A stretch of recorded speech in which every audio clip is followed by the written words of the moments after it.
चलो भैया कम करिए खाना खाइए क्या भाई।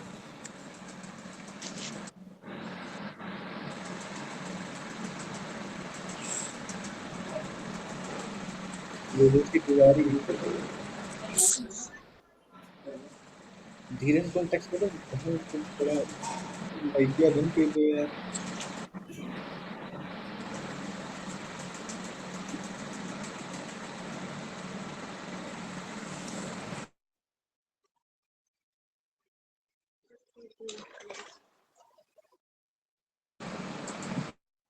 संघर्ष जितना कठिन होगा, जीत उतनी ही शानदार होगी। सकारात्मक सोच रखो, हर चुनौती में एक अवसर छुपा है। कड़ी मेहनत के बिना सफलता की कोई कुंजी नहीं होती। मेहनत करो और सफलता का ताला खोलो। खुद पर विश्वास रखो, क्योंकि विश्वास ही वह शक्ति है जो असंभव को भी संभव बना सकती है। Hello everyone, a very warm good evening to every one of you. Myself Yusra Khan, convener of Lawlicious. Lawlicious is an organizing committee founded by Mr. Vivek Dixit, which provides knowledge about internships, debates, and moot court competitions. It focused on promoting legal awareness through webinars and competitions for scholars, which is beneficial for all law students. Lawlicious has hosted more than 40 plus webinars and organized many debate competitions and many moot court sessions too. Let me introduce to our committee members. Founder Mr. Vivek Dixit, I, Convener Yusra Khan, Organizing Committee Head Divyanshu Mishra, Event Manager Ashu Mishra. Lawlicious was founded in year 2023 by Mr. Vivek Dixit with the great mindset of spreading legal awareness to all the scholars. The Lawlicious Committee appears to be a platform and initiative focusing on the legal education, advocacy, and social impacts. It brings together law students, professionals, and academics to enhance legal knowledge, promoted social awareness, and contribute the legal research. Lawlicious aims to create a space where individuals with diverse backgrounds and interest in the legal field can connect and learn from each other. The committee emphasizes the importance of legalism, likely referring to the principles and practices of legalism within the society. Let me tell you about the competition. A speech competition that encourages students to raise their voice on justice, equality, and constitutional rights, with a focus on and proacting marginalized committee.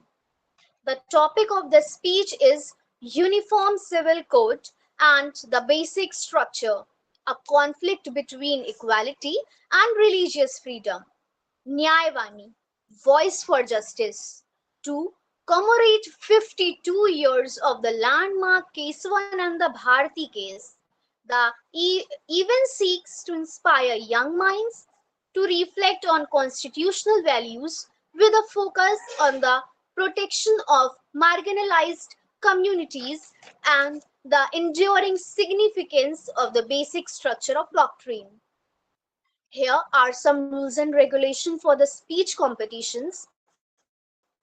First, the candidates will be assessed to of total 100 marks on the basis first content and substance, which is of 25 marks. Another, orality skills, which is of 20 marks. Third, clarity of thought, which is of 20 marks. And at last, confidence, which is of 10 marks.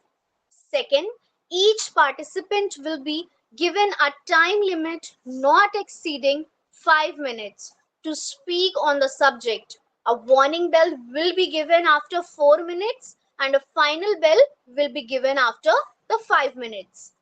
Third, if the participants exceeds the allotted time, then the marks will be deducted and at the discretion of the judges. The average of the marks awarded by the judges should be calculated, and the average marks thus calculated shall be the final score for the participants. Candidate on the basis of which whoever has scored the highest will be declared as winner, and second highest scorer will declare as a runner-up of the event. Fifth, depending on the number of entries for the competition, the organizing committee may conduct preliminary rounds. The decision of the judges are regarded the result of the competitions will be the final and binding.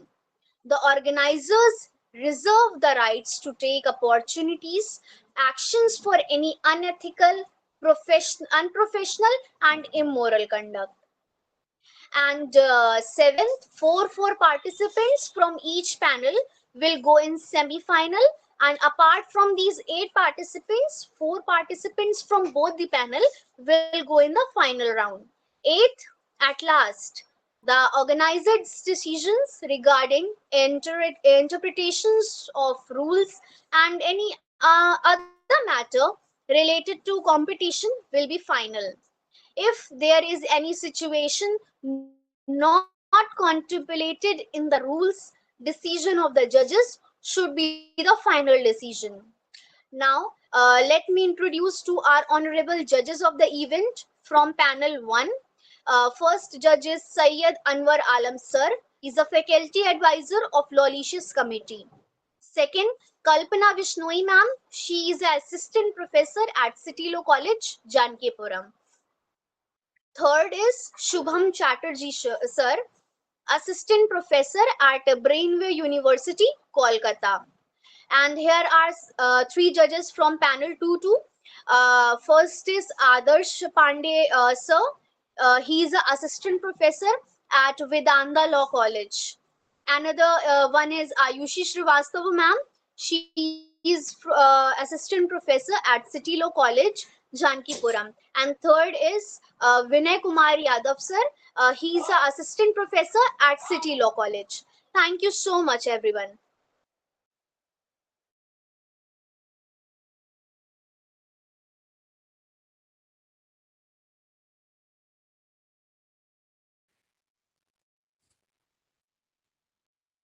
Good evening everyone.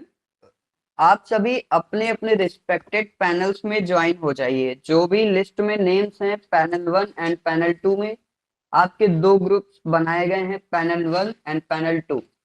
Panel 1 में 14 participants हैं, panel 2 में भी 14 participants हैं। तो आप लोग अपने अपने दिए गए लिस्ट के अनुसार ग्रुप में ज्वाइन हो जाइए।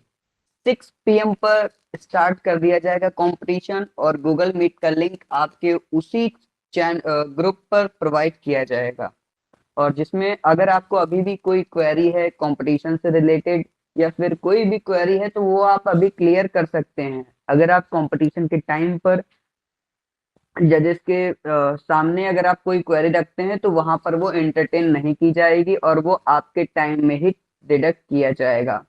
और टाइम कंप्लीट होते ही आपको वहां से मना कर दिया जाएगा कि आप अब बोलना बंद करिए, क्योंकि हमारे पास अदर पार्टिसिपेंट्स भी हैं। कितना मिनट का समय रहेगा? आपको टाइम लिमिट बता दिया गया है कि 5 मिनट्स का टाइम रहेगा, और 4 मिनट्स पे आपको एक वार्निंग बेल दी जाएगी, और जब आपके 5 मिनट्स कंप्लीट हो जाएंगे तब आपको स्टॉप हो जाना है। और अगर आप 5 मिनट से एक्सीड करते हैं तो वो आपके मार्क्स डिडक्ट होंगे उसमें। Yushra, one more thing. Wait. Yushra, one more thing. हमारे co-founder सर अरविंद सर आ चुके हैं, आप इंट्रोड्यूस करवा दीजिए और सर को माइक हैंड ओवर कर दीजिए।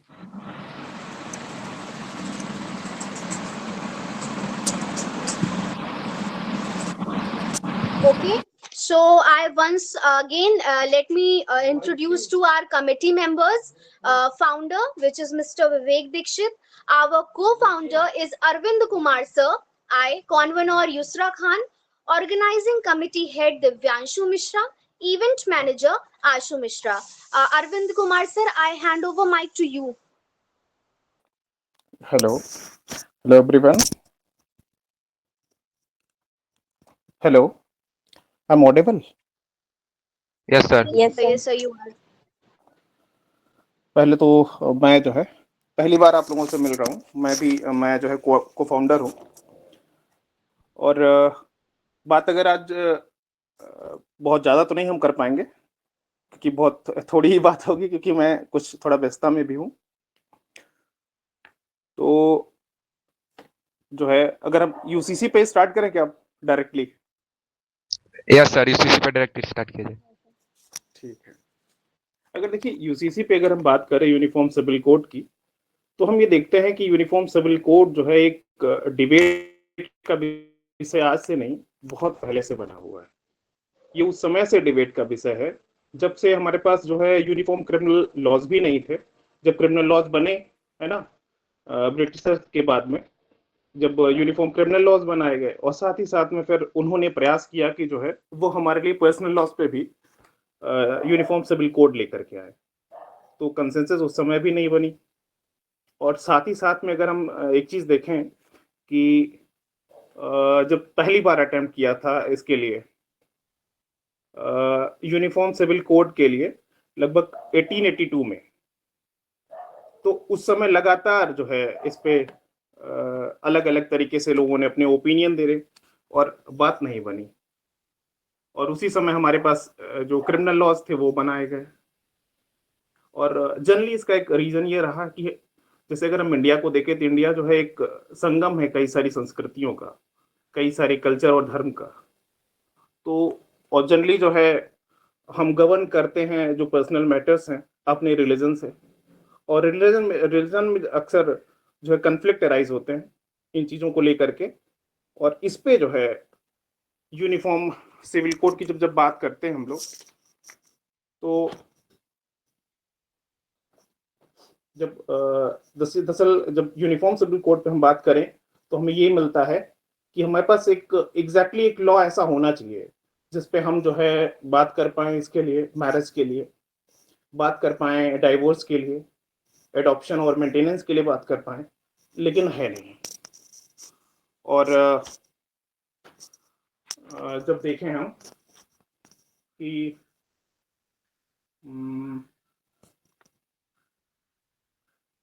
जब देखते हैं सुप्रीम कोर्ट के भी कुछ हम जजमेंट देखें, जैसे एक जजमेंट आया था सुप्रीम कोर्ट का मोहम्मद अहमद वर्सेस शाहबानो बेगम का।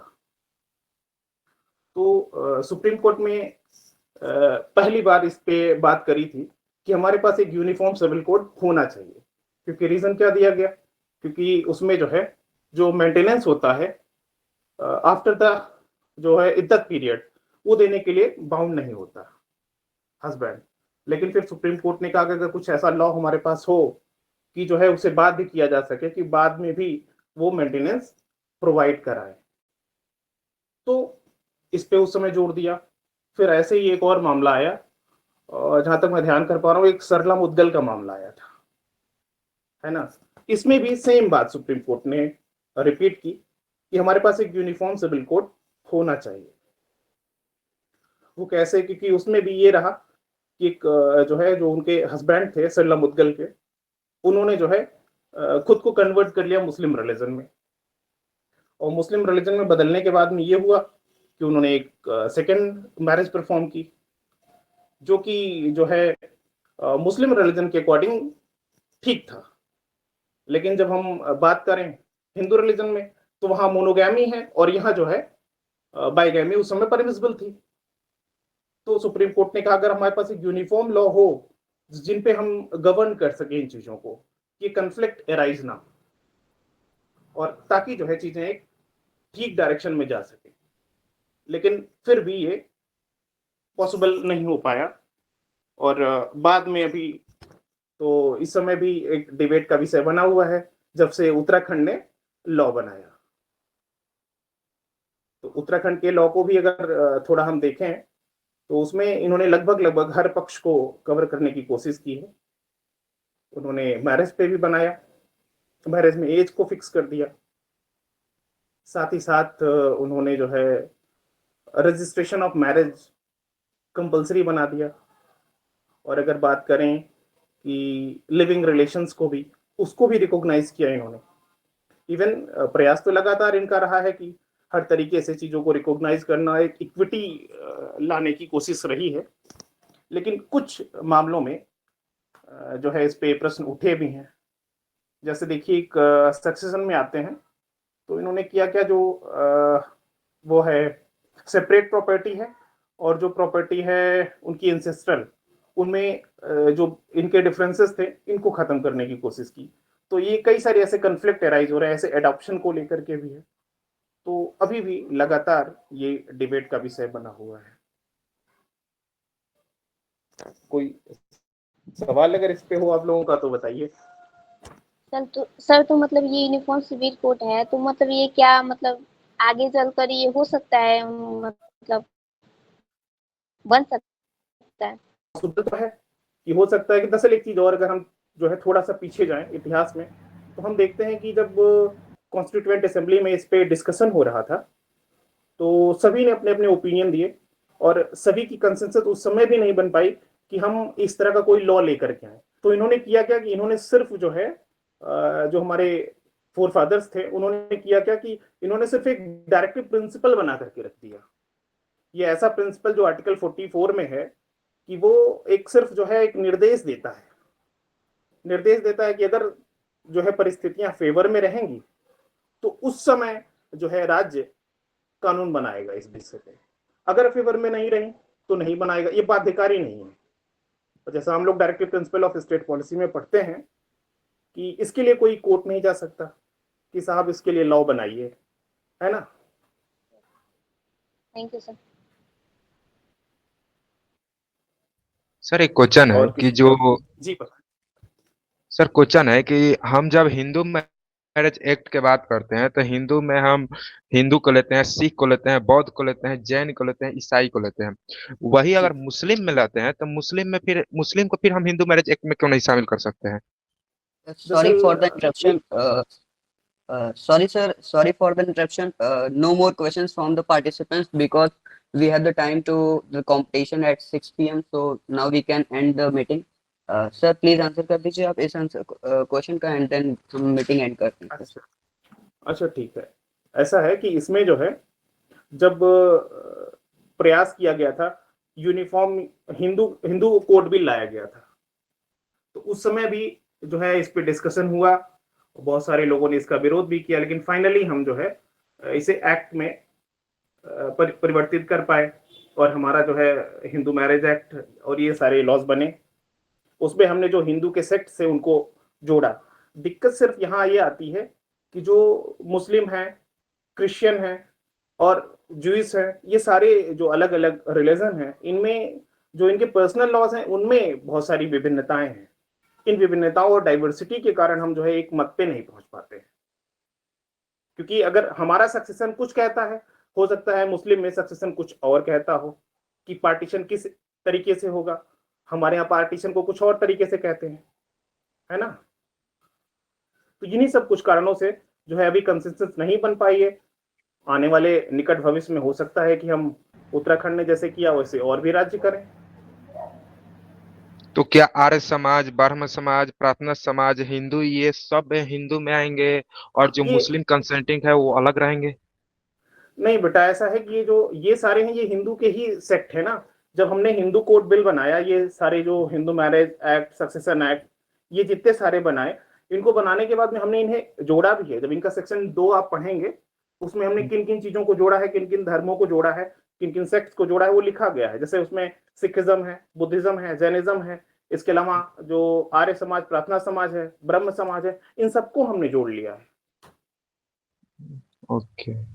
हाँ, अब आप सभी लोग अपने अपने पैनल्स में ऐड हो जाइए। ग्रुप में अगर एडेड है तो अभी वहां पर 558 पर लिंक आ रहा है, ऐड हो जाइएगा और आपका नेम कॉल आउट किया जाएगा। आप ग्रुप में ही ज्वाइन रहिएगा और मीटिंग में ऐड रहिएगा, क्योंकि आपका नेम कॉल आउट किया जाएगा और ग्रुप पर एक बार इन्फॉर्म किया जाएगा। उसके बाद अगर आप नहीं आते हैं 1 मिनट तक वेट किया जाएगा, आपको उसके बाद टाइम नहीं दिया जाएगा। सर बस मेरा एक क्वेश्चन है, बहुत सिंपल सा। कि जैसे कि हम लोग को बगैर देखे स्पीच बोलिए, अगर हम लोग जैसे कोई चीज के लिए अटक रहे हैं या भूल रहे हैं तो क्या हम लोग फिर उस सेकंड के लिए देख सकते हैं? वो आप पर डिपेंड है और जजेस पर डिपेंड है, इस बारे में हम कुछ नहीं कह सकते हैं। Thank you. Okay okay, thank you sir. Okay, thank you Arvind sir. यूसरा, vote of thanks. Thank you so much. आप लोग प्लीज यहाँ से लेफ्ट हो जाओ और आप लोगों को विद इन 2 और 3 मिनट्स पैनल 1 के लिए आपको